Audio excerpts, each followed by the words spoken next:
BBC News, hello, I'm Gareth Barlow. The United Nations head of humanitarian affairs has made an emotional plea for civilians in Ukraine to be spared, describing how millions of ordinary lives have been shattered at an emergency meeting of the Security Council in New York. Martin Griffiths called for civilians to be allowed safe passage out of areas under Russian attack on a voluntary basis and in any direction they choose. The US ambassador to the UN, Linda Thomas-Greenfield, said the human cost of the war was immense.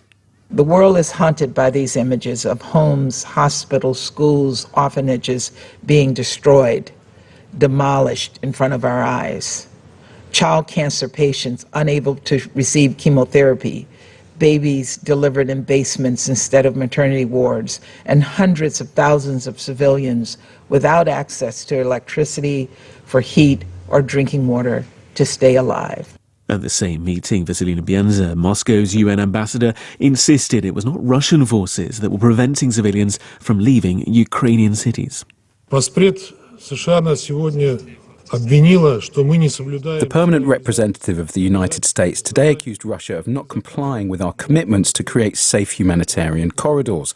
Let's sort this out. We once again wish to emphasize that the danger for civilians in Ukraine is not the Russian military, because we're not bombarding them, but rather Ukrainian radicals and neo-Nazis who are holding whole towns and cities hostage and are using citizens as human shields. It's emerged that around 2,000 people managed to escape the besieged southern port of Mariupol on Sunday before Russian shelling stopped evacuation efforts. Many of those who have escaped cities under attack are heading for Lviv in the west, from where Yada Hakim reports.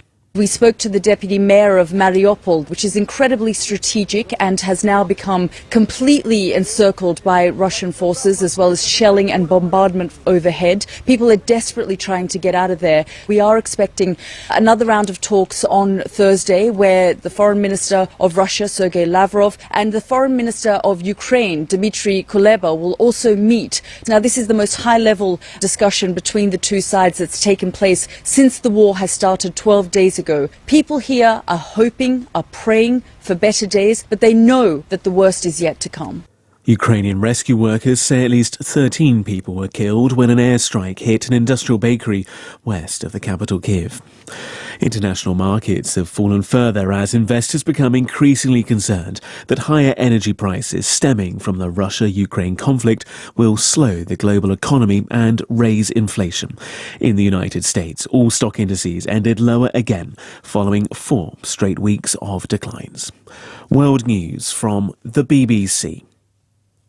The head of the United Nations nuclear watchdog has expressed hope that Russia and Ukraine will accept his offer for security talks in the next few hours. The Director General of the IAEA, Rafael Grossi, said it was absolutely unacceptable that no normal operation was in place at the Zaporizhzhia nuclear plant, which was seized by Russian troops last week.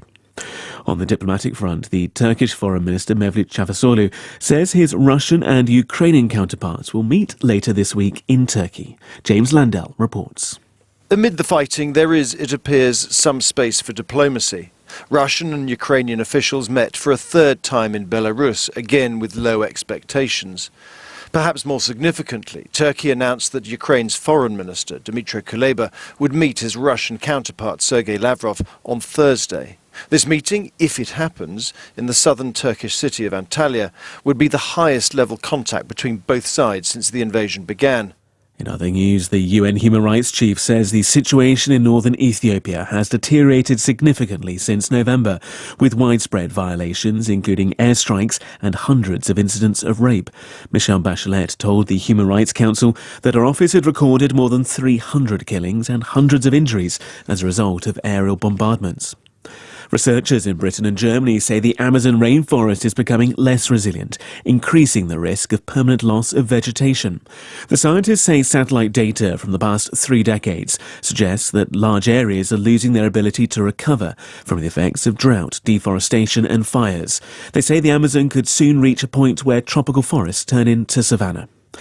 And British scientists have identified 60 new genetic variants in COVID DNA that helps their understanding of why some infected people are predisposed to severe illness and others go symptom-free. Some relate to blood clotting and severe inflammation. BBC News.